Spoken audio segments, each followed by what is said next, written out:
So I've finished the entirety of The Villainess Won't Tolerate a Bad Ending. Not only have I finished it, but I reread the whole story so I could get a full idea of exactly the flow of it. I wasn't interrupted week by week. I was able to read the whole thing through.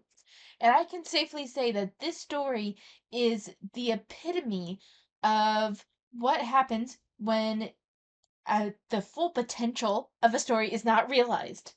I cannot express how much I was disappointed by this, not because it was bad, but because it could have been so much better. It starts out fabulous. So what this is that the creator of an otome game essentially has her idea stolen by a colleague, and the colleague presents it as their own. And but the main character basically works as a ghostwriter because she so desperately wants to stay connected to this because she loves the world that she created so much. After they have a fight, they both die and are reborn in the essentially the game world that she created. With her being reborn as the villain and her coworker being reborn as the heroine.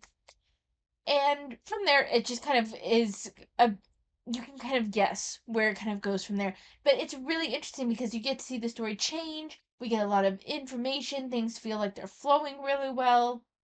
We get through the introductory portion and then the first arc, which involves this prince from the Kingdom of Night, and it's handled really well. This is where the story shows the most promise because the whole story up to that point is handled pretty well.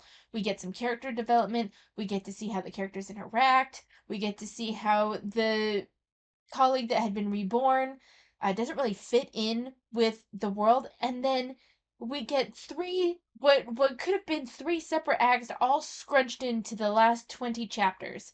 None of the romance is realized. None of the new characters that are introduced are fleshed out at all. They all seem kind of like caricatures and flat one note characters, which is really disappointing.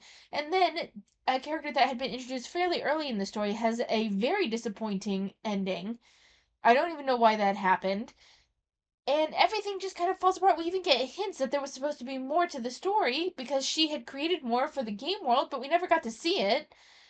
And it's just so disappointing because otherwise it's well written. The characters didn't get enough time to get fully fleshed out, but that's again comes back to the fact that this is only 51 chapters long.